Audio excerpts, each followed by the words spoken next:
Welcome to the Wired to Hunt podcast. This week on the show, we are running Ohio big buck hunter Mike Rex through our What Would You Do gauntlet to see how exactly he would handle some of the trickiest deer hunting scenarios I can throw at him. All right, welcome back to the Wired to Hunt podcast, brought to you by Moultrie. Today we've got another one of our What Would You Do episodes. The idea for these is to take a serious deer hunter, an experienced deer hunter, and present him with a series of difficult, tricky, challenging, hypothetical deer hunting scenarios, and then see exactly how he would handle them, what they would do, why they would do it, what the thought process would be. That is the game plan here today. And my guest is Mike Rex. He is a diehard deer hunter from Southern Ohio. By some tallies I've seen, he's killed more than 60 record book bucks. He is doing it down in the big woods, big hilly country of Southern Ohio. And in addition to that, he's also doing some great work when it comes to actual deer hunting conservation and policy, as he's the chairman of the Ohio, the Ohio Wildlife Council. He's a part of this 8-member governor-appointed panel that reviews all of the different proposed rules and regulations from Ohio's Division of Wildlife. So he's doing important work in addition to being a great deer hunter too. So the game plan today is to walk him through these tough scenarios and see what he would do and how he would do it. It's going to be a great opportunity for all of us to learn from a serious DIY deer hunter and a great communicator. So I'm looking forward to this one. Quick heads up before you go. Before we get to that interview, we have just recently launched a new Q&A article series over on the Meat Eater website. So if you have a deer hunting question that you would like us to answer, myself or Tony Peterson or any one of the other deer hunters over on the Meat Eater staff or across our crew of people, you can send that question. You can send your challenge or your tricky hypothetical hunting scenario to this email address. It is wiredtohunt, all words, wiredtohunt @themeateater.com. Send in your question, and then every week we're going to try to have somebody writing a response to your question over on the Meat Eater website. So you can check it out at themeateater.com. The first one of those that I've seen is Tony Peterson tackling someone's question about the age-old debate between fixed blades and mechanical blade broadheads. So check that out at the Meat Eater website. Send your questions to wiredhunt@themeateater.com. And now, without any further ado, my chat with Mike Rex. Enjoy.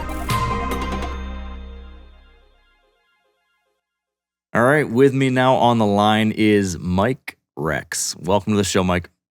Thank you. I appreciate you being here for this. I know you've got a lot on your hands these days. You are working on important Ohio deer hunting policy and various things with your role there with the state helping out. It's great that you're doing that. I appreciate you doing that. But I want to pull you away from conservation, deer hunting policy, regulations, all that kind of stuff, and force you into the tough task of talking deer hunting scenarios and tactics. Are you game for that? I'm up. Okay. Yeah. So I kind of prepared you for this. You sort of know what you're getting yourself into, but I'm about to throw you into the What Would You Do gauntlet. And so, in short, again, I'm going to kind of paint a picture for you of a hypothetical deer hunting scenario. And these are scenarios that I think would fit your world of hunting, things you've encountered before, things you've thought about before. And I'm going to ask you to explain, what would you do? How would you do it? Why would you do it? And then we'll kind of go from there with each one of these. Some of these are like really tricky, nasty ones. Some of these are just common challenges that every one of us have faced. And we've sat in our tree stand thinking, God, what should I do right now? And we are paralyzed by it. Yeah. Everything like that is game and on the table. So are you prepared to set off on that path? As prepared as I'll ever be. All right. Well, then we're just going to get started right out the gate with a preseason scenario, okay? Okay. I'm curious about two different scenarios of how you might scout out a situation and prepare for a hunting scenario. Okay. I know I've heard you in the past talk about how you've had some evolution in how you think about bedding areas versus food sources and the importance of that in developing your strategy. So, first, a bedding related scenario.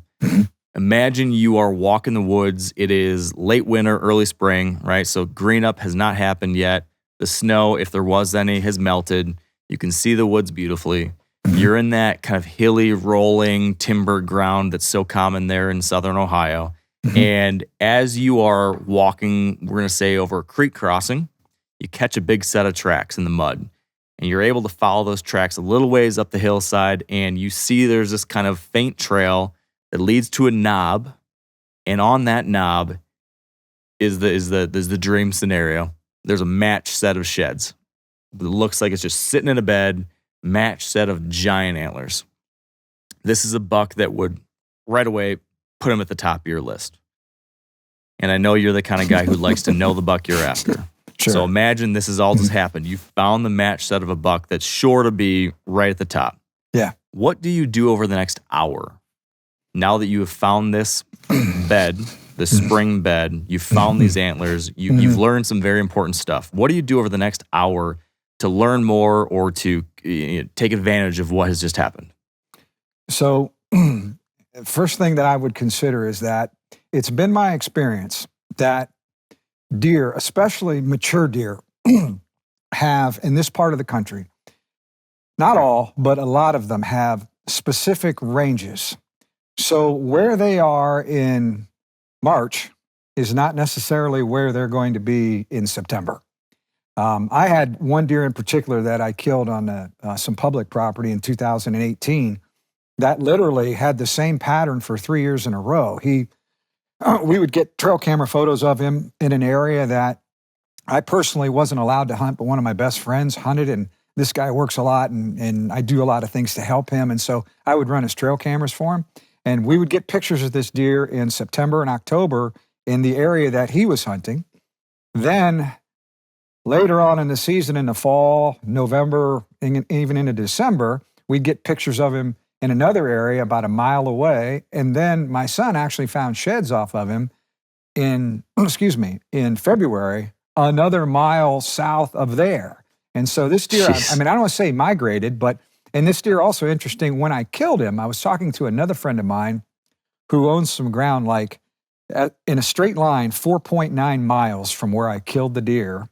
And I'm talking to this friend of mine, and I'm like, hey, you see any good deer this year? Oh, man, I had this great deer on my property. He was there in the middle of October. Got him for like a week, and then he was gone. We haven't seen him since. It was the same buck I killed. And he was 4.9 miles away. So what the deer are doing in February, March, and April is not necessarily what they're doing. And food sources change, cover changes, just all kinds of different reasons. They seem to have like a spring-summer pattern, and they seem to have like a fall-winter pattern. Not all deer, but a lot of them do. And so finding those sheds would be awfully exciting because, I know, good chance there's going to be a really good deer somewhere in this area next year. But as far as what that bed and those sheds mean to me, not much unless I was going to hunt him next March, which, you know what I'm saying, really wouldn't apply. All right. That makes a lot of sense. Would this be any different then if I were to say that we were not finding a set of antlers or bedding area, but instead we just found a habitat feature that seemed very interesting to you? So let's talk about, again, same time of year. You're out scouting a new area, and you come across a thicket, a thick, nasty, I don't know, I'm going to imagine maybe this is possible down by you. Let's say there's like an old cutover, and it's still relatively young, and there's actually some like natural crab apple trees or some kind of mass-producing tree that's popping up in there and producing some kind of fruit, some kind of mast there. Okay. So you find this cluster of thick, nasty stuff up on a ridge top, and there's mast, and you can see that, last year it likely produced a lot. You can see where deer have been kicking up the ground underneath it, and you're hoping, oh man, this fall, hopefully this is going to produce fruit again. This could be a great food source. Now, tell me about how you spend the next hour. Is this at all Okay. different? Yeah, a little bit, but let me kind of go back a second and talk about thick cover. So I started bow hunting 1978. I started deer hunting 1978.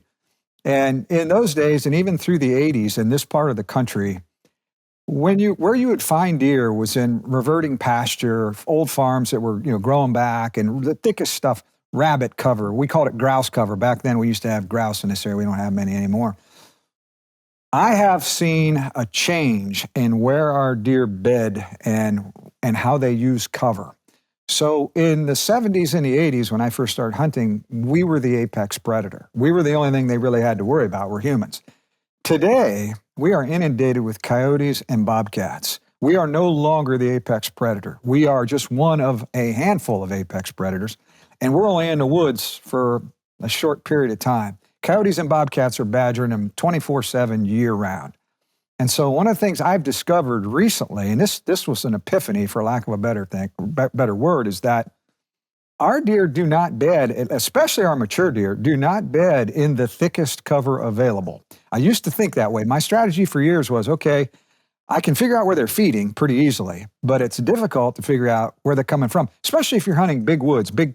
So I could get off topic here too, but people like to talk about, well, I didn't hunt there today because the wind was wrong. This is in big hill, in big woods country, big hill country. Okay. Yeah. Well, how do you know which direction the deer is coming from? How do you know where he's at to know that it was a bad wind? If I was hunting an agricultural area where there was a 5-acre woodlot surrounded by 1,000 acres of soybeans, yeah, he's coming out of that woodlot, or he's coming out of that drainage ditch or whatever. But when you're hunting big expanses of habitat, you have no idea where he's coming from. So to say it's a good wind or a bad wind, you can, don't get me wrong, you can use wind to your advantage, especially up on the ridge caps. It's very difficult to do down in the hollows because the wind swirls so bad. But I'm not saying you can't use wind to your advantage, but as far as saying, well, I'm not going to hunt this stand today because the wind's bad. How do you know where he's coming from? Or you can figure out where he's going to, but how do you know where he's coming from? And getting back to the habitat and the cover. So it's been my experience in the last few years, since I've really started paying attention, that our deer, especially our older deer, tend to bed up high. Now, all things being equal, if it's wide open up high and it's, not wide open down in the bottom, they're going to bed in the bottom. But if everything's the same, they tend to bed high up on the ridges.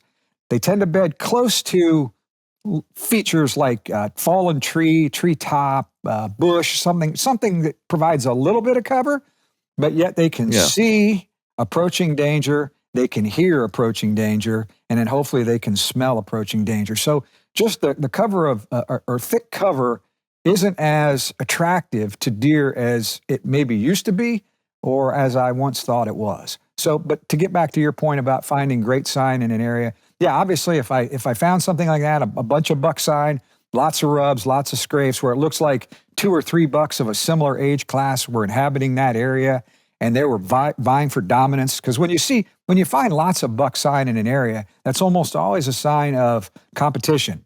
That's bucks trying to make statements to each other. Hey, I'm here. They're leaving lots of sign. And so that's always an encouraging sign. Obviously, there's no way of knowing if those bucks survived the hunting season or not. But I've also found that when you find places like that, deer tend to rub and scrape in the same areas year after year after year. I mean, I don't know why. It's the topography, it's the way the wind blows, the thermal currents. There's probably a lot of things that factor into it. But I don't know if you're a turkey hunter, but turkeys are the same way. Our turkeys tend to roost in the same areas year after year after year. Something to do with the trees, the wind. They like pine boughs. A lot of times pine grows, the pine branches come straight out, give them some security and whatever. And deer are the same way. So they tend to rub and scrape and leave lots of sign and inhabit the same areas. Now it changes from year to year, but a lot of times it's very similar. I've seen this pattern over 46 years of doing this stuff. So anyway, I would take notes of that area, and I would absolutely consider it next year and say, hey, there were a couple bucks in this area last year that that looked like they were they were trying to compete with each other, and hopefully a few of them survived. I don't know if that answers your question or not. But. Yeah, that does. Let me position it just a little bit differently now. Let's say that you were actually in season hunting now, all right? Okay. And so for whatever reason, this is a new property. It's a new permission or a new lease you picked up or whatever it might be, and you have not actually been able to see all of it. And on this particular day, you're working your way to go hunt this region, and you pass through this new terrain that we just described. And so for whatever reason, you hadn't seen this before. This is the first time you spotted this stuff. It's in season. It's October. We'll say early October. And you've got, you either have a stand with you or you could go out there and hunt, later that day, let's say. Now, how do you kind of analyze the situation and take advantage of it based on what we discussed? Okay. So my strategy in this hill country, in these unglaciated hills, I'm a big proponent of hunting saddles, especially in the fall of the year. A lot of our bucks aren't necessarily paralleling the ridges. They're going up and over, up and over. They're trying to cross as many doe trails as they possibly can.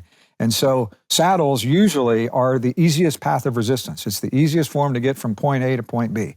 So if I would find something like that, the first thing I would look for, especially if I was going to set up and hunt that afternoon, I'd try to get as high up on the ridge as I possibly can. Because again, down in the valleys, so for example, if ridges run east and west and north and south and they go all different directions, a west wind comes over top of them, hits the top of the ridge, and it's like a tornado. I think I used to write for North American Whitetail Magazine. The very first article I published in 1993 was entitled Whichever Way the Wind Blows. And I talked about that very fact in that the first thing you do to prove it to yourself is build a campfire in a hollow and tell me how many times you got to move because the smoke's in your eyes, because the wind is just constantly changing. And the same thing with thermal currents. So warm air rises and cool air sinks. So you say, okay, it's cool. It's usually coolest, let's say for a morning hunt, it's usually coolest right at dawn. So cool air is sinking down in the bottom. Then all of a sudden the sun comes up, hits the forest floor, temperature starts to rise, thermal currents change 180 degrees. What are you going to do? You're going to get down, go get it. So that's what makes it fun. And the deer, especially the older deer, they figure this out. And so they move with those advantages. They move usually with some type of wind in their face, or at least partially right for them. Not always. If they only had, a favorable wind and that's the only way they move, they'd have to circumvent the globe. They'd never be able to go backwards. Yeah. But they absolutely, whenever possible, will use that. And so to your point, what I would do is I would seek out a saddle or a point coming off of a ridge. A lot of times they like to do that. They'll go up and then they'll go out off a point and drop down. A place where I can see better, or at least from my vantage point. I'm a real big proponent of the right tree. So, I'm not a big climbing tree stand guy. One, because you can only climb straight trunk trees. And especially because I'm mostly a bow hunter. And so, you got to get really high in a climbing tree stand to have any kind of cover whatsoever. I'm a very big proponent of hang-on tree stands, which they make them today, which you can hang them just about as fast as you can climb in a tree. But I like to break up my human outline as much as possible. So first thing I'm going to do is I'm going to look around for the right tree, I'm going to identify where I think the most logical place for me to encounter that deer is, which again is usually a saddle or something like a saddle. And I'm going to find the right tree. I'm not going to find the right tree that's necessarily right on top of where I think these deer are going to come, but where I can see approaching danger. Now, if I only have one day to hunt, I might go in a little closer. But if I've got the whole rest of the season to hunt, I may go pick out a tree that just allows me to observe, just to kick back and watch. And a lot of times you can learn a lot about how the deer are using the topography, how they're using the land by just watching. You don't necessarily, kill them on the first hunt. You kill them by kind of sitting back and seeing exactly how these deer are using this terrain. How do they get from here to there?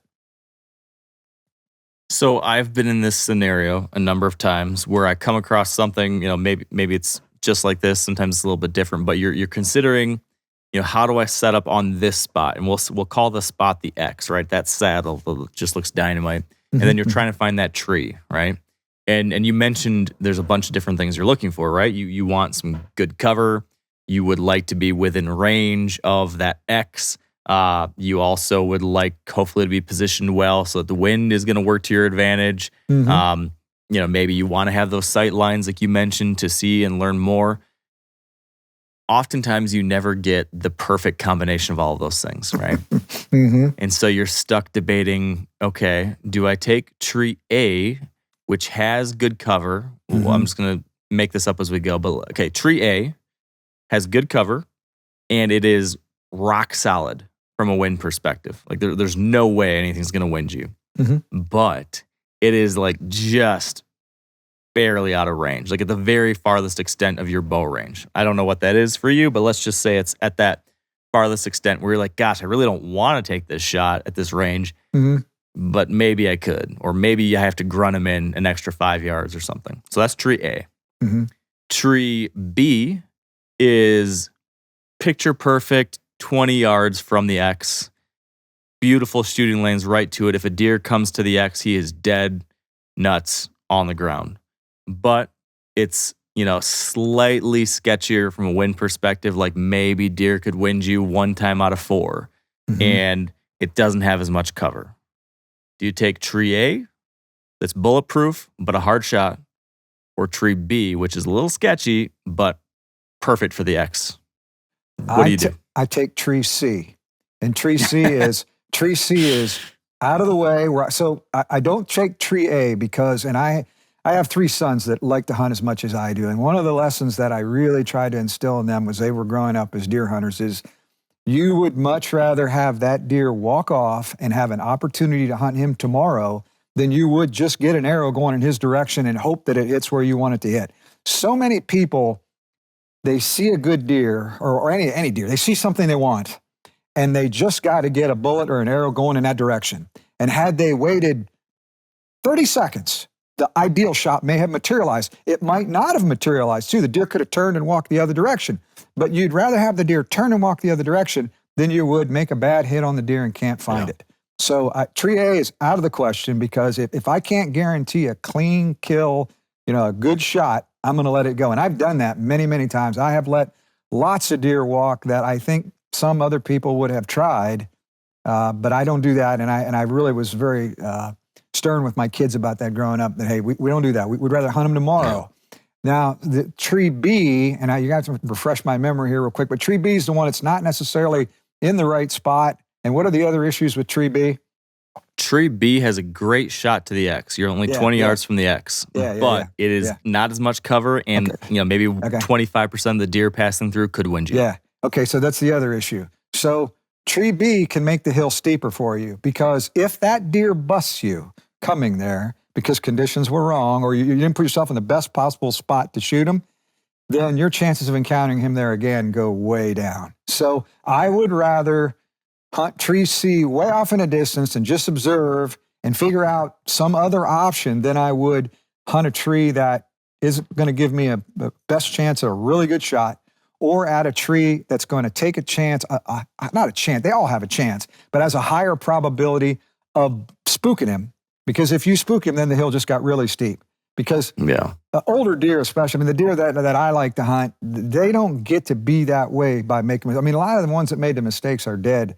And so when a buck gets to be 4, 5, 6, 7 years old, man, they become like a different kind of creature. And it's something else I've learned about bucks that age. So I hunted a deer years ago. I just talked about this on another podcast not long ago, so I won't go deep into this story. But I hunted a deer that was 8.5 years old that I had a pinch point, a funnel that was just, you couldn't draw it out any better. And over the years, we killed a pile, my sons and I, killed a room full of really nice bucks in this funnel because it was perfect. It was an inside corner. It was a corner of a field, and the inside corner pointed at a steep drainage. So you had a real steep ravine in the woods and an inside corner and about a 70-yard wide gap in between the two with 2 perfect trees on either side.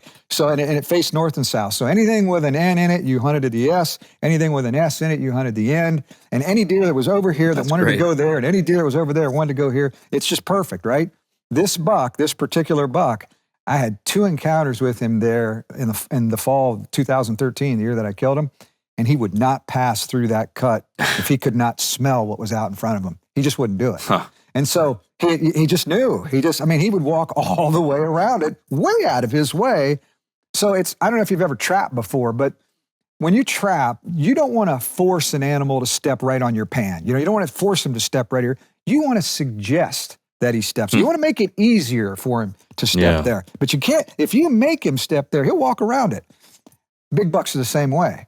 If they got to go through there and conditions are not right for them to know that it's safe to pass through there, I'm not saying they're not superhuman, or not super, whatever you want to call them, but a lot of them just won't do it, and they won't do it because they've learned through trial and error that I'm not making any moves unless I'm sure that it's safe to go that way. And that buck that I wound up killing him on November the 16th, and it was blind luck. What happened was a doe came under my stand with her tail up, and he followed her under the tree, and it cost him his life, which women often do, right? But he. It's great. It's great when they do that for the deer, though. Yeah, exactly. But it was. That was the only way he was going to pass through there without perfect conditions.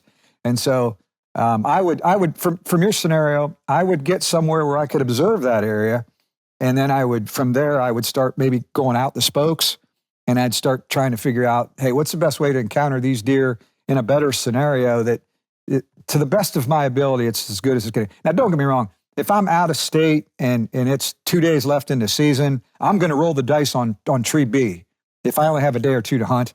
But if I've got 4.5 months to hunt, I'm not going to make that hill any steeper for me. I'm a very conservative bow hunter. Some guys are real aggressive and they can make that work. That's not worked well for me. What's worked well for me is being patient, being conservative. All right, so I want to build off that a little bit because you mentioned something that reminded me of another one of my kind of PTSD deer hunting moments, where you set up in a spot that you believe is rock solid, as you described, and you believe that you're in this dynamite location. The buck's got to come through, but let's say it's a morning hunt, October 31st, we'll say. So that pre-rut action is really ramping up. Beautiful, cold morning. Yeah. You moved into a spot you felt really good about. And now, like an hour and a half after daylight, your wind it starts getting wonky. And it starts getting worse and worse. And maybe like a third of the time, it's blowing in a spot you do not want it to blow. Yeah. And, you have probably had that creeping sense of dread as the wind starts getting worse and worse, like, oh gosh, please don't do that. Let that be a one-time thing. And then 5 minutes later, it does it again. And 5 minutes later, it does it again. Yeah. This happens. It's an hour and a half after daylight now. Like I mentioned, about a third of the time, it's blowing where you do not want it to go. Yeah. What do you do in that situation? Do you stick it out and roll the dice and say, hope for the best? Or do you bail? No, I bail. I bail every time. And let me tell you, we were talking about how do I pass the time in a tree stand earlier today. So my favorite thing to do in a tree stand is I grab like milkweed pods or the tuft of a cattail, and I sit in stands, and I watch. I turn those floaters loose, and I watch. And it's really fascinating to see what they do and what they do on their way down. I mean, they're going this way, they're going this way, and then all of a sudden they're going back that way. And it changes in between where we are and the ground, and it's constantly changing. So the scenario you just described is most hunts. I mean, that's most of the time. And so again, I'm very conservative. I'm semi-retired. Even before I was semi-retired, I can hunt every day of the season if I want to. So I have a really huge advantage over a lot of guys. But I earned that right by retiring. So anyway, I worked for a long time at a very hard job. But anyway, so I'm real conservative, and if the wind looks bad, or if deer are winding me, if a doe's winding me off in the distance, I almost always get down, because again, it just makes that hill steeper for me. It makes my chances of killing that buck 2 days from now exponentially harder.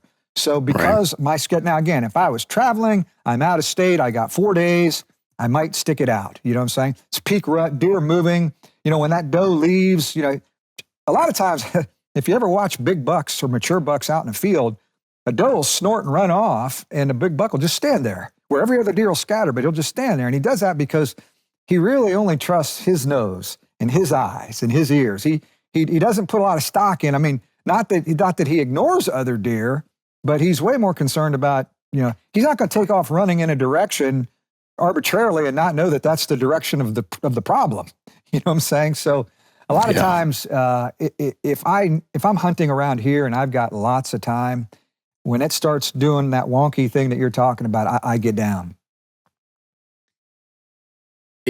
how would you get down? Do you wait until a certain time when you think things are going to slow down a little bit, or do you get down like immediately? Do you wait a certain number of minutes after seeing the last deer pass through? And then one last one. Do you do like the slow creeping, like trying to be very quiet, trying to be slow, not spook anything to get down, but knowing that will take you longer? Or do you do I'm going to rip the Band-Aid off and just get this sucker out, or I'm going to get off the tree and get to a new spot as fast as I possibly can, even though it may make some noise. I want to get somewhere quickly. No, my philosophy or strategy there is I try to get down when everything's gone. The last thing I want to do is have any deer watch me climb down out of the tree, because if you get busted, and this has happened to me a million times, you get busted by an old doe 2 or 3 hunts in a row, she becomes a squirrel hunter. She comes in, she's looking, where's he was there yesterday, that kind of stuff. So I'm not a big proponent of hunting right over food sources, like food plots, apple trees, I don't care, feed or whatever you want to say. I'm not a big proponent of hunting right over it. And the reason I'm not a big proponent of hunting right over it is because deer come and they stay. They're not passing through. I like to be in areas where deer are just passing through so I can get down. If you hunt over a food source very consistently, especially in the evening, it's almost impossible to get out of there without spooking everything, because the deer come. When do they come to feed? They come to feed right about the time you're going to get down. And so you only get to do that a handful of times, and then you've tipped every deer in the neighborhood of what you're doing. And so I've had people say to me before, as far as food sources go, what kind of food do we look at? I look for it. It's important, but I use it more to figure out how, where they're traveling to, and then I try to get in between or away from that, basically. Okay. Let's pivot a little bit here. We've kind of gone down this line quite a bit. Let's shift to something a little bit different. I've heard you say once that possibly the greatest hindrance to you would be if somebody would ever take away your trail cameras. Oh my gosh. Trail cameras have become a huge part of your hunting strategy. Yeah. So imagine we're talking today on August 18th. Imagine that I told you today that from this point forward, this year, you may not use any of your cell cameras. You may not use any trail cameras at all. Yep. What would you do between now and the season opener to re-prepare yourself, given this new fact of life, which is no cameras this year? So preseason is what I'm interested in first over the next month, and then after that, I'd like to hear what would be different in season. Well, I would do nothing different to prepare other than what I've already done. I mean, I rented a bulldozer back in June, and I opened up 10.3 acres of secondary growth timber into food plots. I mean, I've done a lot. I mean, it's a year-round process for me, so I'm involved in it all year. I would do nothing different to prepare. I live in an area, there's not a lot of agriculture and there's not a lot of not a lot of fields. And so the reason that trail cameras are so important to me is they've enabled me to find deer that I'm interested in. And then on top of that, as I've gotten older, and again, I've been doing this since 78, so 48 years, they've enabled me to have a level of confidence to sit comfortably longer. If I'm confident that, hey, I know there's a deer inhabiting this area that I'm interested in, it doesn't have to be the biggest buck in the woods, it's just one that I'm interested in hunting, I can sit there longer. If I'm not sure, like I used to hunt, so a little bit of history about me, you may or may not know this, but I killed my first Pope and Young in 89, I think, 88, 89. I killed my first buckeye big buck in 91. Then I killed another one in 97. Then I killed another one in 99. And then from 99 through just a few years ago, I killed one every year. And the only thing that really changed was these cameras, these cell cameras, my ability to find them. Before, I would go into an area, find a lot of sign, like we were just talking about, find scrapes. Hey, this area last year was really good. The first week in November, they use it this way. I'll go sit there. And don't get me wrong, that was fun. And there's something to be said for that surprise factor. You know what I'm saying? Yeah. And I'll be honest also, as a hunter, I'm 62 years old. I'm kind of really coming full circle. I've got a good friend of mine, Eddie Salter. He's a big turkey hunting and deer hunting buddy of mine. He told me a few years ago, he said, Rex, he said, you've lost the blood in your eye. And what he means is I'm okay with eating a tag. I'm way more interested in the process today than I used to be. When I was a younger man, I really wanted my goals were, I'm interested in this deer, I'm interested in this class of Yeah. buck or whatever. Today, I'm more interested in the process. So that being said, if trail cameras were taken away from me, because I don't have a lot of agriculture or places to glass, I'm not going to go sit in a tree and invade the woods because that's too intrusive. You know what I'm saying? I'm not going to do that either. I would probably go back, not probably, I would absolutely go back to history. I would say, okay, I know that certain times a year, these deer use this area a lot. They have since 1984. I know that, and I know this, and I know this is a good tree, and this has historically been a good tree. But my consistency killing really what most people consider decent bucks would suffer. There's no question it would suffer. That's the one tool that would, and I'm not saying that's bad. That's a bad thing, but I wouldn't have as much consistent success. Yeah, it's hard to blame you for that. They are a great tool. Yeah. So given that fact, I'm going to be kind to you, and I'm going to give you back some cameras. Okay. All right. So I'm going to give you 4 cell cameras back to use. But because I'm a little bit of a conniver, I'm going to say you can't hunt your old properties. You have to hunt a new place. Got it. So you get your 4 cameras back, but you have to hunt a new farm. Yeah. To make it simple, I'm going to say it's 100-acre square, and I'm going to imagine something similar to what you might hunt, which would be the rolling hills, mostly timber, and maybe a couple of these small openings that could be a food plot, that kind of thing. So 100 acres, let's say there's a couple acres worth of scattered small fields, otherwise timber, some creek bottom, stuff like that. You have 4 cell cameras. Walk me through how you would deploy 4 cell cameras on a property such as this to try to either figure out the property or figure out a deer or whatever your goal would be with these cameras. Talk to me how you would set them up between now, August 18th, and then how you might or might not change that as the season progresses. Okay, so the first thing I would go look for are preferred food. Are there oaks? Are there white oaks? Did the white oaks produce this year? That's the first thing I would look for. I'd look for obviously well-worn trails or heavily used areas or areas that have sign from last year, that kind of stuff. I would go in and scout it. I would take those 4 cameras and I would put them in the 4 areas that seem to have or have had the most deer activity, which, by the way, is not necessarily the best place to kill a big buck, but it's the best place to initially learn how the deer are using the property and how they travel from point A to point B, that kind of stuff. So that would be the very first thing I do. Then if I got a picture of something I was interested in, then I would hone in on that spot or that area, and especially if it was a food source, if it was an old fence line oak that was dry and old, because an older oak tree produces not necessarily a sweeter nut, but a nut that's usually more palatable to a deer than a younger oak tree. And so if it were a grove of old mature white oaks and they're dropping pretty good, I wouldn't hunt right there in those oaks, but I would hunt out the spokes leading to those oaks. I would figure out how the deer are getting to them. That way, when they get there, they congregate. If I don't kill that buck on the first night, I can slip out. I have several friends or a couple buddies that are really just sold on. They hunt. They're very mobile, and their philosophy is, one guy in particular, his philosophy is that the very first time that you hunt a stand is statistically your best chance of killing whatever you're interested in, statistically. So he's always in a different tree. I argue that, but how do you know that deer doesn't do the same thing every day? So how do you know that three days from now you didn't come by that tree? So I kind of disagree with that. But statistically, if you're just going to play the odds, it is a smart thing to do. But what I would do is if I got a picture of something I'm interested in, then I would go to that camera and I'd take those other 3 cameras and I'd get away from it and I'd try to get a picture of him somewhere else, and then it would start to connect the dots.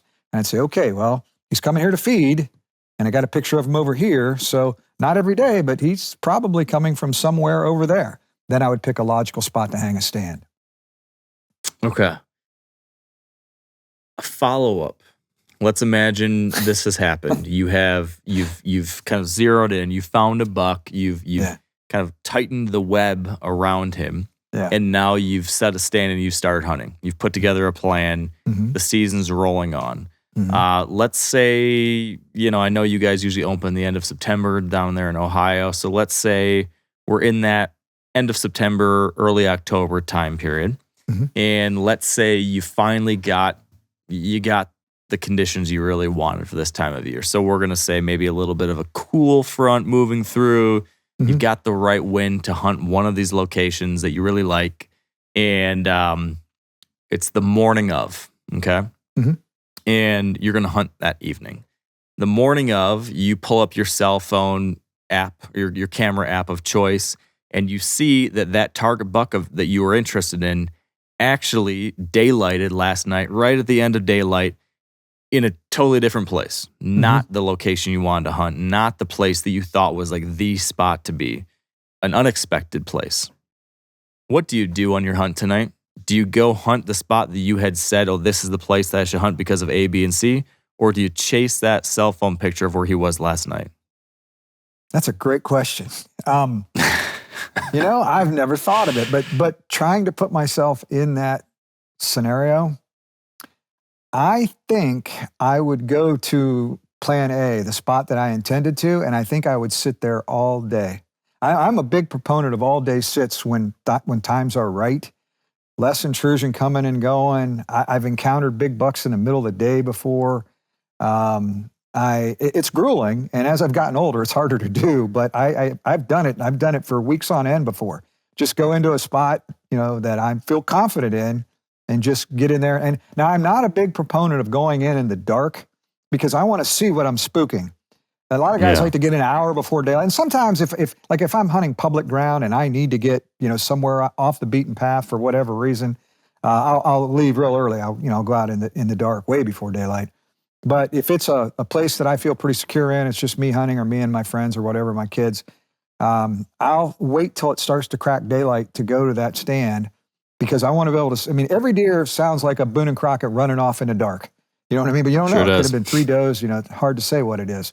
And so I like to slip in at first light, and then I like to sit there as long as I possibly can. I'll bring a backpack, and I'll pack a sandwich and some food and whatever. And I might get down for 10 or 15 minutes in the middle of the day because I'm a 62-year-old guy and I got to. But I will sit there as long as I can through the day. And I think I would go with that plan unless that daylight picture was like way far away. And the chances of him getting back to the other area are slim. But if the first place looked like the best place to kill him, I probably would go there anyway, and I'd just sit there the entire day and hope to catch him, sometime in daylight, coming or going.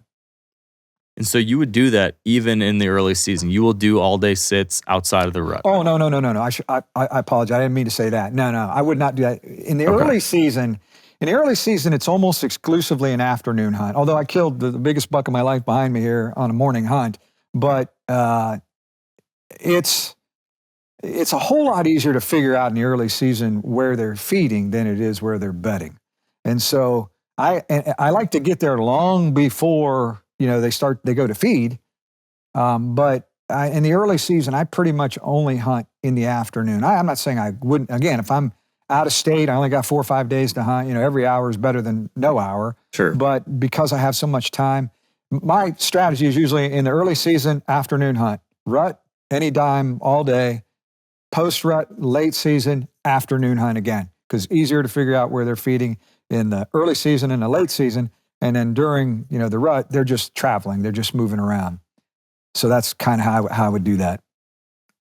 Okay. You mentioned that you prefer heading in during daylight for a morning sit. I remember hearing you say that somewhere else too, and I wanted to ask you about that. Let's imagine that you are heading in for a morning hunt. We'll say it's during this general rut time frame when you're going to do those morning hunts. It's at that gray hour, you're walking in, and you come around a corner, and bam, there he is. The buck that you're after, standing 50 yards away, sees you, spins around, bounds away. You're relatively close to where you were planning on hunting that day. And you're going to hunt, let's say, that like amazing pinch point you talked about earlier, right? This place that, man, they're going to come through. But now you just bumped him. You're kind of close to that spot. What do you do in that scenario, Mike? Okay, so I'm going to tell you a real world event. And I would not have done this, but I'm going to tell you how it worked out. So several years ago, a good friend of mine owns some property here close by, had some friends of his come from out of state, come from North Carolina to hunt on his property. These were buddies of his. And it was their first time on his property. So this friend of mine was out in the Dakotas hunting pheasants when these guys showed up.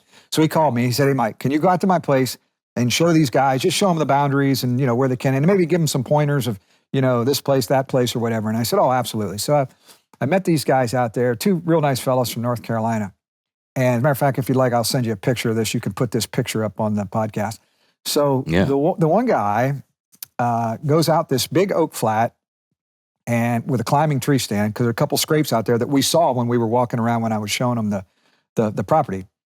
And he climbs up a tree, a straight trunk tree, and I don't know how far into the hunt, but it wasn't long into the hunt. Two bucks meet out in front of him, or they're coming at each other, and they're both giants. I mean, well, the one he winds up killing is Miss Boone and Crockett by 1/8 of an inch. Great big buck. And then both of them are really big bucks. And this guy had, I think the condition is called IBS or some kind of intestinal deal where when it hits him, he's got, they're just, so anyway, this happens out in front of him. And he told me, he said, "Mike, I had to make a decision." And he said, "I just made a decision." And I think some people might have just went in their pants. But he's like, So he click, click, click. He comes down out of the tree. He spooks the deer. They run off in opposite directions. He runs 30 yards from his tree, takes care of his business. Now, if that's you or me or most other people, we grab our climbing tree stand and we walk down the ridge a ways, right? Yeah. He goes right back to the same tree. Click, click, click, click, click, goes back up. And about, half hour later, one of the giant bucks comes back from the direction it had run off, walks over top of the toilet paper, passes in front of him, and he kills it at like 20 yards. I mean, that's an example. I don't know if you believe in God or not, but when the good Lord wants it to happen, you can't stop it, right? I mean, you take that miracle and run. Yeah, that's it. Now, so that's a real life situation. I have had the scenario happen that you described. I have spooked my target buck on my way to my stand before, and I have turned around and walked out. I have said, "You know what? I've already encountered him here. My chances of encountering him later in this area are not good. And so let's just let it cool down and maybe hunt him, in a week or 3 days, 5 days, whatever.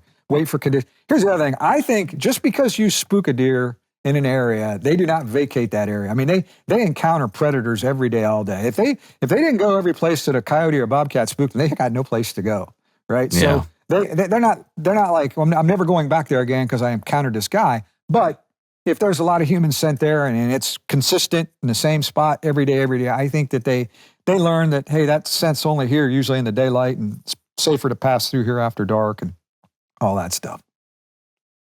Well, here's another variation on something like that. Right. Instead of spooking him while walking into your stand, let's say you're in the stand and it's November 10th and it's pumping. Like there's deer all over the place. The bucks are running. It's one of those special mornings when everything's going the way you want it to happen. And you just have that feeling like he could show up any second. Today's the day. And sure enough, I don't know, 9:30 in the morning, here comes a doe trotting down through the pipe, right down the pipe the way you want her to come in. And then there he is, bird dogging her right behind her, the steam coming out of his nose, the whole thing. It's what you we all see it dream come about. together. Yeah. It's what we all dream about, except when he rolls through at 28 yards, you send an arrow, and it's a clean miss. Clean miss, and that buck boogers out of there so fast and hard, you would have thought that a bomb went off. Yeah. But he's gone. Okay. Now you're sitting there in the wake of that. The woods are now silent. There's not a living creature seemingly in miles. Except for and me you are cussing. sitting with Right. Yes, except for you. Yeah. What do you do now? Okay, so I have a real life scenario or real life situation where that happened to me. So, and I think I'm kind of running out of material here. I keep telling the same stories, but anyway, This was, so in my career, whatever life, as a bow hunter, I've seen 2 deer from a tree stand that were exceptional. And when I say exceptional, one of them's this one over my shoulder here, and the other one was, and yeah, but anyway, it was in October of 1998, and this buck he was the biggest typical buck I've ever seen from a tree stand, and one of the biggest bucks I've ever seen anywhere, even in a pen. I mean, this thing was just tremendous. Really, really, really big buck. But anyway, I had him, this was before rangefinders. I had him at a scrape that I had stepped off that was 21 yards from the base of my tree. Perfect scenario. I saw him coming from a ways off, and I like to shoot, when I could, I like to shoot sitting down, bend at the waist and all that stuff. But if I don't have to stand up, I don't like it. It's just more movement. This deer was so big, I saw him coming from a distance that I just, and he got about 75 yards out, and I stood up. I don't know why. I think I just was irrational because he was so big. And I stood up very slowly, but I had lacrosse boots on with my pants tucked down in a lacrosse boot. I was in an API Baby Grand Twister tree stand, and when I got 3/4 standing, the lip of my boot caught that seat, and it just went kapink. And he's 75 yards out, all of a sudden kapink. And man, he starts looking up and scanning. And pardon my French, but I'm shaking like a dog passing bones. You know what I mean? I'm just, I mean, this is a really good deer. Yeah. Biggest buck I had ever seen in my life up to that point. And he looked around, and all of a sudden, nothing. He didn't see anything. He wagged his tail. He walked right down to that scrape. And his head was in the licking branch. He was doing that, that stuff with their forehead glands, and he was standing perfectly. I mean, you could not have scripted it any better. I had one pin on my bow out to 30 yards. I drew back. I think, in the way my memory replays it, I centered that pin in the middle of the boiler room. I touched my release. He mule kicked, which is what you like to see, and he ran off with his tail down, which they rarely do unless they're hit, right? Yeah. I remember thinking, I just killed the biggest typical buck anybody's ever seen a picture of, and I've made the cover of North American Whitetail Magazine. I'm going to, all this. This is unbelievable. Yeah. I mean, and I was so confident in my shot, and I got down out of the tree and I walked over to where he was standing, and my arrow was in the ground, clean as a whistle. I was, the only thing I can tell you is that I was so excited, for lack of a better word, that I don't say I blacked out, but I'm going to say that I don't know what happened, because everything I thought happened was perfect, and I missed him. And I can't tell you if I shot over him or under him. And why did he run off with his tail down? So the scenario, how it applies to your question is, I remember thinking, man, I'm going to stay out of there for 2 weeks. And he saw it. And then I thought, wait a minute. He didn't see me. He heard something. Hell, tree branch could have fell, right? He heard something. Yeah. He didn't feel anything. He just got out of Dodge. And so I went right back to that stand the next night. And actually 2 nights later, I saw him. He didn't come down to that scrape, but there was a flat, like slightly above me and off to my left. And I watched him go down that flat and freshen scrapes. So he had passed through there again just 2 days later after being shot at with a bow, but still. So to answer your question, if that happened to me, all bets are off, during the rut. That buck, I don't know how much he was paying attention to where he was anyway. He was bird dogging that doe. Now, if it would have been early season, first week of the season, and he comes through real cautious and I spook him. But if he was bird dogging a doe, I think I go right back there tomorrow. Now, what about when you get home that night after the hunt? How do you process missing that opportunity? How do you analyze? How do you try to make sure, I don't know. Do you try to make sure it was you or the bow, or do you shoot your bow a bunch, or how do you, what about that part of this? Real quick, you've spent a lot of time doing this, haven't you, thinking about this? Because I can tell some of this stuff's happened to you, right? So yeah. Too many of these things have happened to me, Mike. Exactly. This one included. Exactly. Yeah, you're speaking from experience, I can tell. Yes. So, so you said you're a turkey hunter. I tell people this all the time. I'm a really avid turkey hunter. I turkey hunt every day of the season. I don't shoot turkey. I mean, I've killed a handful of turkeys, but I just like to go with people. I love to hear them gobble. I love to be a part of the process. Yeah. And so I hunt every day. I never run out of tags because I'm not shooting them. But I'm out there every day chasing them. So you're calling a turkey and you miss it, or you screw it up or whatever. That's okay. Let's go over the, 2 ridges that way and get on another one. Right. If you have one encounter a year with a buck that you really want, you've had a good year. Just one encounter. So a really big buck, a buck of a lifetime, that's life altering. You may never get that opportunity again. So how do you process that? It's hard. You try to learn. So, I think what separates really above average hunters, what I call above average hunter, a person that consistently gets, what he's after year after year after year, that doesn't cheat. I think what separates those people from a lot of other people is they learn from their mistakes. They don't, boy, I'll never do that again. And so, and there's no shortcut for that a lot of times. You just got to get out there and do it and make that mistake and see what happened and learn from your mistakes. So the people that consistently, are on good deer year after year after year, most of them are also students of the game. They pay attention to what they did wrong. So to answer your question, I know it's a long answer. To answer your question, if I go back and process, I would think about, what went wrong? How did I miss? What caused me to miss? And what would I do differently next time? Or is there a better tree? Is there, what could I do differently? Or what could I have done differently to have a better outcome? I think that's what I do. And then I'd also be sick to my stomach all night and probably the next 2 days. It's just life altering.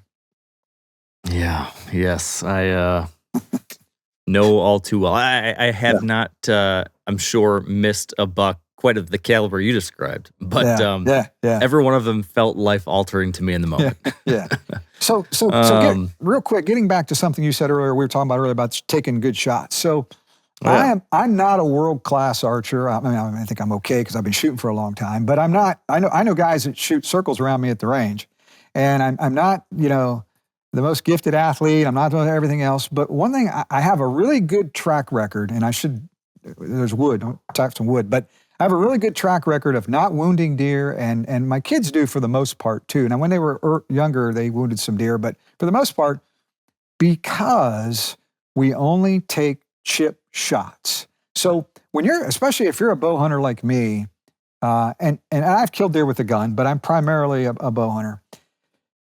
Deer have cat-like reflexes, and the speed of sound is 3 times faster than the arrow. And so I did a lot of video work for years and years and years. I was a camera guy for HS Outdoors, and I filmed for a lot of different TV shows. And I filmed a lot of deer jumping the string. I mean, they hunker down.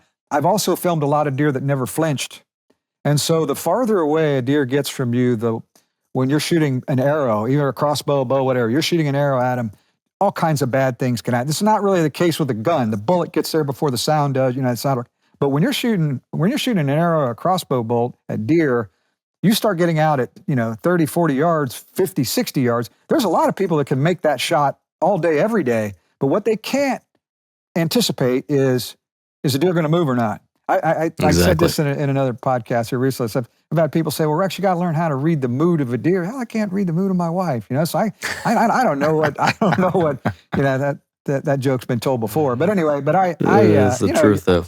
You can't read them. So for me, we've had great success with being able to recover deer that we shoot at, because we would rather let them walk off and hunt them again tomorrow than we would, again, so many people, and myself included early in my hunting career, you see a big buck or any buck, any deer, any animal that you want, you get in a hurry because, oh my gosh, it could be leaving me, I got to get an arrow going in that direction. And if you'd have just waited, he might have walked off. But if you'd have just waited, he might have given you that 18-yard quartering away shot that, Stevie Wonder could make. And so that's kind of my philosophy on that. So sorry about getting off track there. I think it's such a great point, though. And it's a similar epiphany I had a handful of years ago. I came to the same conclusion. It was that I would rather have fewer shot opportunities because I've shrunk in my range, but also fewer bad things happen. I would much rather reduce the negative than increase maybe a few more shots at animals, but then increasing the chances of those things going wrong. So couldn't agree with you more. I'm right there with you. Mm-hmm. So let's jump to another scenario that's kind of tied to this in a certain way. These scenarios where you feel like your moment, your chance is fleeting and it's here and it's about to go out the window, right? So again, let's put us in that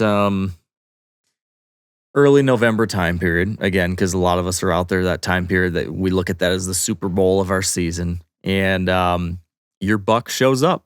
You're in this spot. We're going to say we're back in the timber. It's one of your better locations. It's an evening hunt. And there he is, but he's out of range and he's not seemingly coming towards you. He's just kind of paralleling you, moving kind of off and away. In a scenario like that, you mentioned earlier, you talked about, not wanting to educate him for next time around. But is there a scenario like this where you would do something like call, rattle, anything to try to pull him in and paint me that picture of how you would do that? Okay. So I'm personally not a big proponent of rattling. I'm not saying it doesn't work. I have a buddy of mine, it's a rattlesnake. I mean, he kills all kinds of big deer rattling, but sometimes I tell him, how do you know the deer wasn't just coming anyway? Because he rattles so much. But me personally, my experience, a couple things about rattling. So I'm almost always hunting from a tree. And I don't think it's natural for deer to be fighting up in a tree. And so haven't seen it yet. I also don't have, I got to wear glasses when I hunt. I'm 62 years. I worked around loud machinery most of my life. I listened to AC/DC. I got really bad hearing. So I don't hear well and I don't see well compared to some people. And so when I rattle, I have rattled in deer before, but they almost always see me before I see them. I almost always rattle them in and they're looking at me. And so I pretty much abandoned rattling. Now, grunting, I don't carry a grunt tube with me, but I will try to doe bleat with my natural voice. You got nothing to lose, right? And I have turned deer. I've had deer that are leaving me that I didn't get a good look at. I wanted a better look at that I've doe bleated at with my natural voice. Got them to, I always do it if I need them to stop. If they're walking and I want them to stop, I usually, do something to get them to, what was that? And you got to be at full draw or whatever. You got to be ready to go. But you got nothing to lose if the deer is walking away from you. You know what I'm saying? You're probably not going to spook him. I would not hit a guttural buck grunt because I learned this years ago. Some deer are lovers, some deer are fighters. Some deer, and just because he's got a big set of antlers doesn't mean he's aggressive. And so you hit him with a real guttural grunt that he may be intimidated by it. So it'll just cause him to go, faster in the opposite direction. I've never seen a deer get offended by a doe bleat, or not offended, but I've never seen him get alarmed or in any way turned off by a doe bleat. So you got nothing to lose. So yeah, I would absolutely do that if a deer was leaving me, for sure. I hate to put you on the spot here, but what is the doe bleat? Can you share with us this doe bleat? What that sound like? It's instead of a buck grunt is more of a real deep. Okay. Where a doe bleat is just a map. Almost sounds like a lamb, kind of. Yep. If you ever listen to does when they're with their yearling, map, it's kind of a real short little sound. It's not real loud, and it's not intimidating at all. But if you've heard bucks grunt, during the fall when they come by you, they sound, it's real guttural, for lack of a better word, deep and guttural. So it's more of a higher pitched, short, just a map, something like that. Nothing to lose. So speaking of nothing to lose, one last scenario here before we're going to get into this little rapid fire set of final questions for you. Gotcha. Imagine that this is the last evening of the Ohio archery season before gun season opens up. Yeah. Okay. Yeah. And you still have not killed your target buck. And your target buck on this given year happens to be, could rival your biggest ever. Okay. So this isn't just like any target buck. This is maybe the buck of your life. Gotcha. It's the night before gun season. Any of us that have hunted any amount of time, we know what happens on the opening day of gun season. Do you have anything unique that you would do on that last hunt before gun season? Do you have a mindset of, might as well try it because tomorrow everything goes to hell in a handbasket or not? What would you do in that scenario? I think I would be conservative in that I wouldn't want to do anything to help get him killed the next morning. I would kind of bet on the deer. So most of the deer that my sons and I are interested in are older deer, which means they're veterans. You know what I mean? They've made it through multiple gun seasons to get to this point. So a lot of times you got to bet on the deer. You got to bet. He made it this far. He made it 5 years, 6 years, whatever. He can do 3 more days. Now I understand there is that dread, that fear.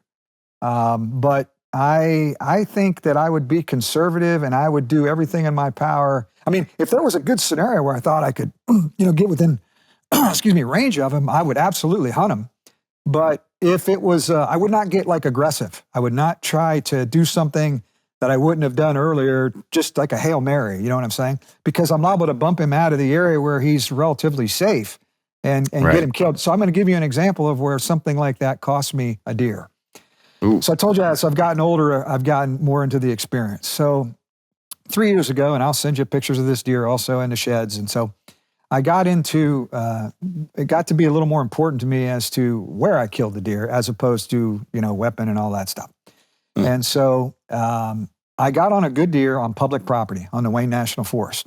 I got on this deer the day before gun season. I just threw up some cameras. What it was, my sons owned some ground that bordered National Forest, and I went to that property and I threw up some cameras, and I got a picture of this deer. And he wasn't the best deer I've ever hunted, but he was a good deer. He was a 150 class, public land deer, which is a really nice deer for anywhere in the country.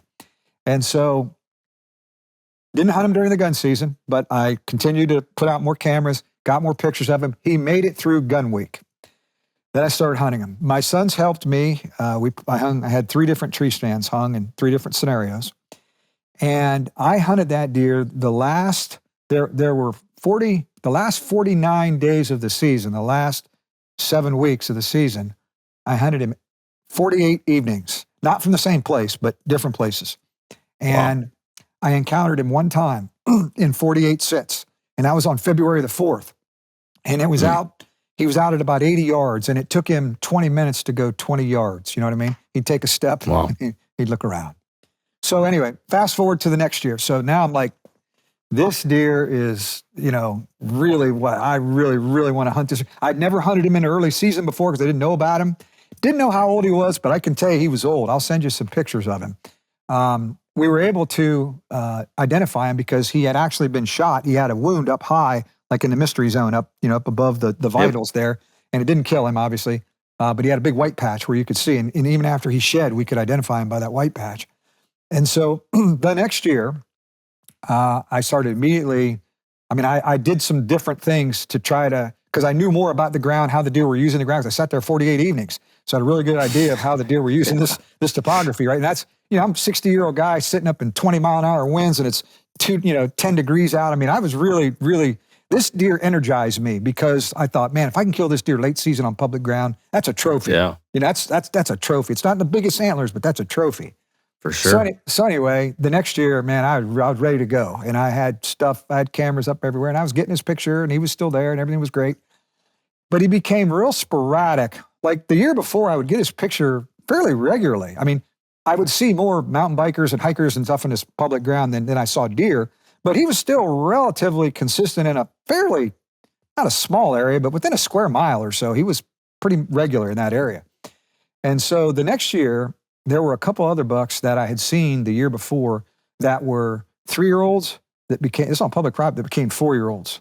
And those 4-year-olds, they got the great big chests and their necks went up. And all of a sudden, this buck that I was hunting got real sporadic. Like instead of getting his picture every 3-4 days, it was every 7-8 days, 10 days, and real sporadic.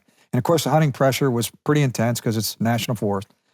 And so the night before gun season comes in on a Monday, Sunday night, middle of the night, 2:30 in the morning, I get up to use the bathroom. I look at a trail camera. Poof, he just walked by one of my trail cameras.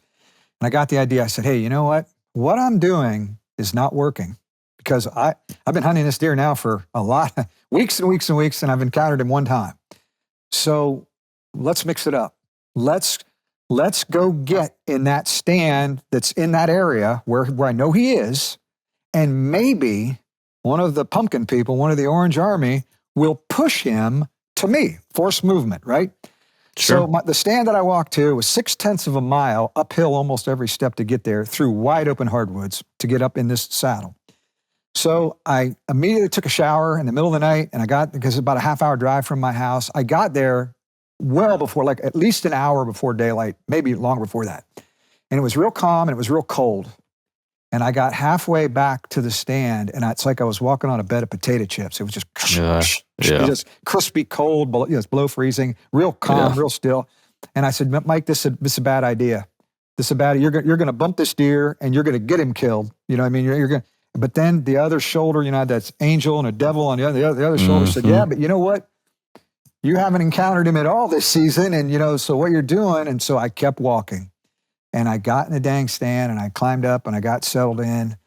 And as it started to crack daylight, it sounded like the Tet Offensive. I mean, pow, pow, pow. I mean, it's 10,000 acres of public property. You know what I'm saying? Yeah. And I'm like, oh, man, that doesn't sound good. And right out the ridge from me, I heard, maybe a half hour after daylight, man, I really didn't like that. Later that afternoon, a guy, as I was leaving down in the bottom, a guy from Vermont, wound up killing the deer. And I'm not saying that I pushed the deer to him, but I may have pushed the deer to him. So I rolled the dice and I lost. And that guy from Vermont, I just tipped my hat. I said, look, I had a lot invested in him. He had nothing invested in him, but that doesn't mean anything. He had just as much right to be there as I did. And, sometimes being lucky is better than being good. And so he just, I was happy for him. I was disappointed, though, I will tell you that. But it was a situation where I took a chance, I got aggressive, and it cost me. Yeah, man, I can relate so much to those two voices going back and forth and back and forth in your mind. Yeah. And the tough thing about that though is it just as well could have gone the other way, right? Yeah. Yeah. Taking that risk certainly could have worked. Maybe you spooked him, but maybe you didn't. Maybe he was just unlucky that day. That's right. So it's so hard to live with those. It was a different tactic. I just tried something else. So another funny story about this, and I'll send you this picture also if you want to put it up. So that deer shed the year before on March the 9th. And the reason I know that was he walked in front of one camera right at dark, had both sides of the antlers, and 600 yards away at 10 o'clock at night, he walked by another camera and he'd shed. So my sons and I, we're avid shedders. My oldest son's a really, really good shed. Some people have a knack for finding them, and we're all pretty good at it. My oldest son's really good at it. So we're like, this is going to be the easiest thing we've ever done because it's wide open hardwoods. And he was there at 6 o'clock and he was there at 10 o'clock, or whatever, midnight or whatever. So this is going to be simple. The sheds have to be somewhere in between here and here. So we meet out there, my three boys and I, the next morning. My one son's got a dog. He brought his dog with him. It's not a great shed dog, but it is a somewhat shed dog. And we start walking. And we walk, and we walk, and we walk. And we find a laundry basket. Over a 2-week period, we find a laundry basket full of sheds and dead heads and deer I'd never seen before, and all kinds of old sheds, new sheds, because we're scouring these woods, and we can't find them. And I'm like, this is the craziest thing ever. They've got to be right here. So long story short, I got to know this lady who has one of the top point-scoring shed dogs in the country. And if you've never seen a good shed dog work, it's a thing of beauty. I mean, it's awesome to watch, a really good shed dog. And I'll send you this picture also. And she invited her friend, who also has one of this dog's offspring, that's one of the top shed dogs in the country. And those dogs found those sheds in like 20 minutes. It was the most humbling thing. Yeah, so what happened was about 100 yards from the back camera, there was a fallen tree. And the deer had jumped over the trunk of the tree, and his antlers went pink right into the treetops. So the antlers were in like where the treetops went like that. The antlers were laying like 5 feet apart right there. I had walked by them 15 times, but they were in those treetops and we couldn't see them. But the dogs, of course, they work off their nose and their eyes. And if you've ever have the opportunity to watch a good shed dog work, it's a thing of beauty. It's awesome. That's amazing. Yeah. That is, I tried to have a good shed dog. I raised a dog and tried to train him on my own to become a shed dog, and he became more of a deer turd eater dog than anything. But what he was a great. Was he? He was a black lab. Yeah, that's what these dogs were labs. So yeah, I'll send you the pictures. Yep. Yeah, so. I love it. I'd love to see that. Sure. All right, Mike. I've thoroughly enjoyed you talking us through this. Really, really interesting and helpful.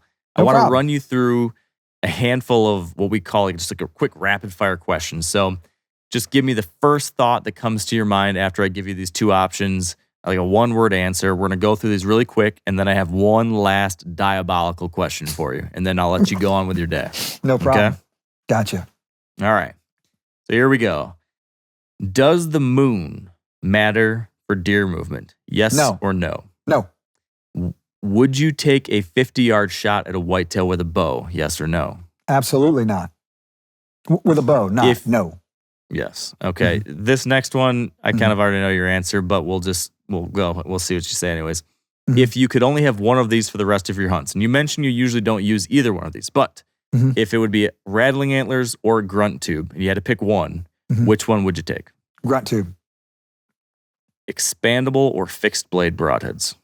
It depends. If I was shooting a crossbow, expandable. If I'm shooting a vertical bow, fixed blade. Okay. Should you stop a moving buck before shooting with a bow? Yes or no? Every time. Sure want to try to. Yep. And sometimes it spooks them, but I try not to take shots at moving targets if I can avoid it. All right. You can only scout one of these seasons throughout the year. You can scout in that like winter, spring time period. You can scout dead of the summer, or you can scout in season. Which do you pick? In season. Okay. Now I'm going to be diabolical. I am going to do the horrible, horrible thing of taking away your privilege to hunt. You can no longer hunt in the state of Ohio or any other state in America. Unless you kill a 5-year-old or older buck this season. All right? So my life depends on it. Yeah, got it. Yes, exactly. Yeah. Your life depends on killing a 5-year-old or older buck. Yeah. The bummer, though, is that I'm only going to give you 1 day to do this. Oh, man. Yeah, I know. Diabolical, I said. So what I would like you to do for me is pick the date. What day of the year are you going to pick for this very important hunt? And then describe for me the location that you will sit. This can either be like an actual place that you know of, or you can paint the picture of the perfect setup for this date. Either one will do. But I'd like to hear what date and why you're picking this day of the year, and then what kind of setup and help us understand why this is so good and why it would be perfect for that day on this very high stakes hunt. Okay, so before I answer that question, I want to go back to the very first question you asked me about moon phase. Okay. I don't mean that moon phase is totally irrelevant, but I said it was. But what I really mean is I don't pay attention to it because there's so many other more important variables. So nature doesn't leave anything to chance. And so if you look at the data of when deer move and don't move, I'm way more concerned about, temperature, which I know they got to breed and they got they have short window. Does are in heat. It can be 80 degrees. They're still going to move around, but I think they move around more at night when it's hot like that. But I pay attention more closely to other things. So I don't mean to say that people pay attention to the moon are crazy. It's not something I plan my hunt around. I don't plan my hunt around moon phase. And I know some people do, but I don't. And again, because I'm so flexible hunting here close to my home, I pick the best days based on weather and, all the other variables that go into it. Now, getting back to your scenario, 5.5-year-old deer. So a 5.5-year-old deer isn't necessarily a high scoring buck, but he's 5.5 years old.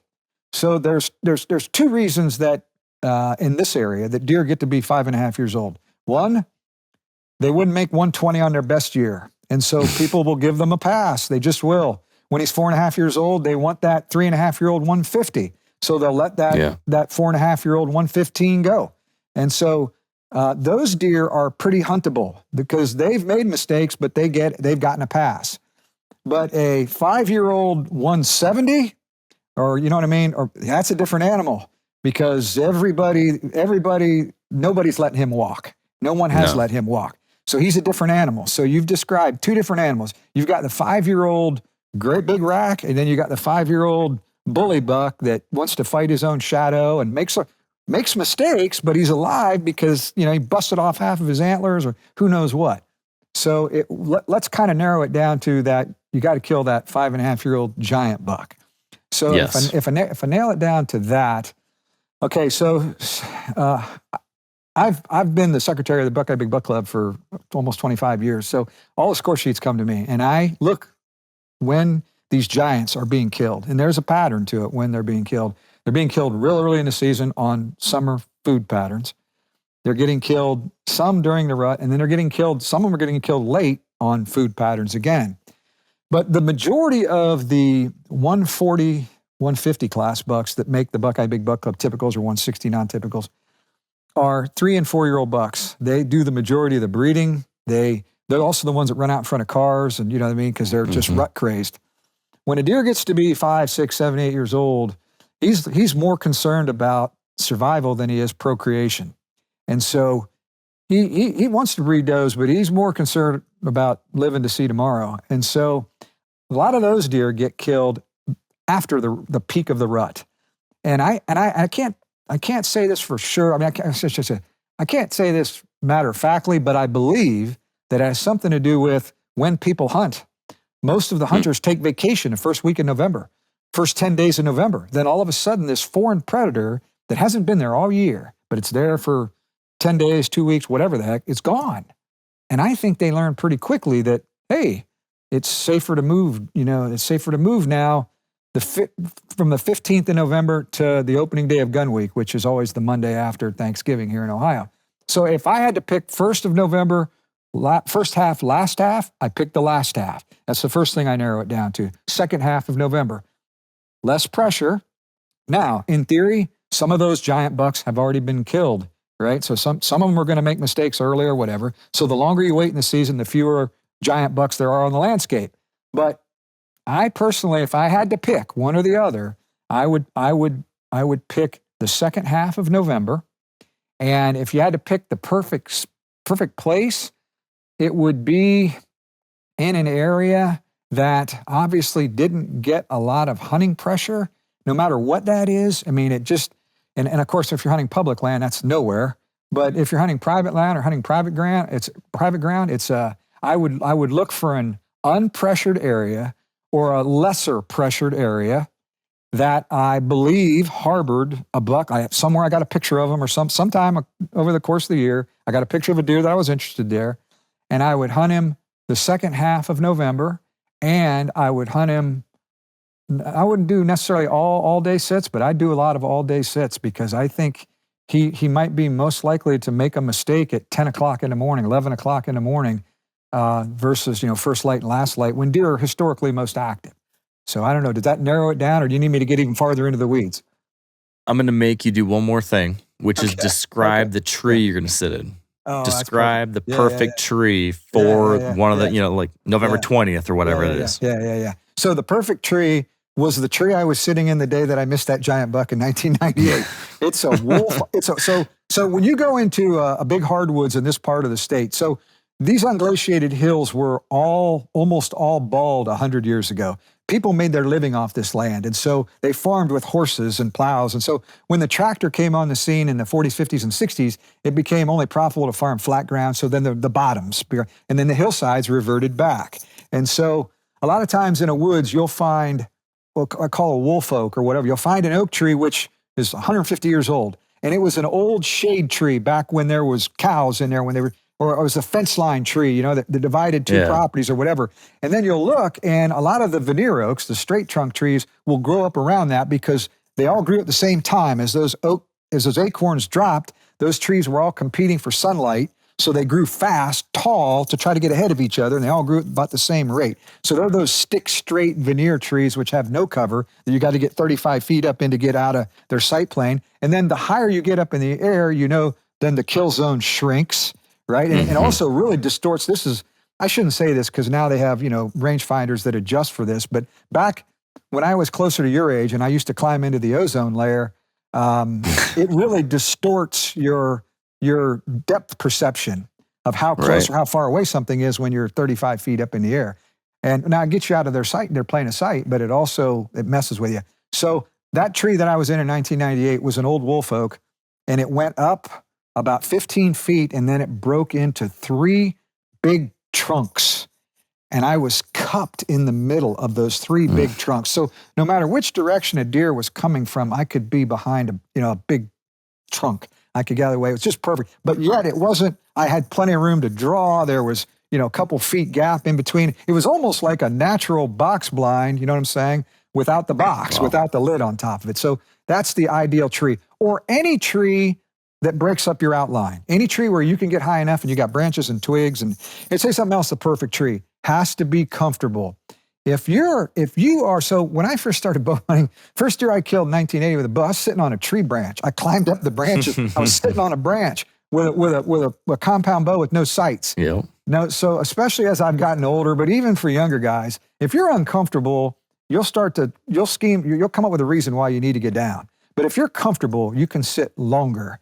So if you've got the right clothes on, it's cold out, but you got plenty of clothes on, but yet they're not restrictive. You can still move, you can do whatever. And so my hunting strategy in the last several years has been about sitting comfortably, because that allows me to sit longer. And the longer I sit, every minute, every second I'm in a tree stand, my chance goes up, right? You're just clicking off seconds until you get that encounter. And I believe in luck. The harder I try, the luckier I become. I believe in that. So that's kind of my philosophy with deer hunting.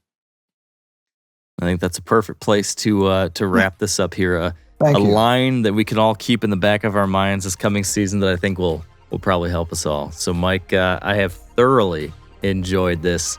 Same. I am even more excited than I was beforehand for this upcoming season, which is so rapidly approaching. So thank you, Mike. I really appreciate your time. Thank you, Mark. I enjoyed it. All right, and that's going to do it for us today. Thank you for joining me here today. Thanks for being along for this ride. Your hunting season might be opening any day now. And if that's the case, good luck out there. Have a lot of fun. And if you're not quite in that situation, it's just going to be a matter of weeks, no matter where you live. So it's almost here. It's a beautiful time of year. And until then, thanks for being here, and stay wired to hunt.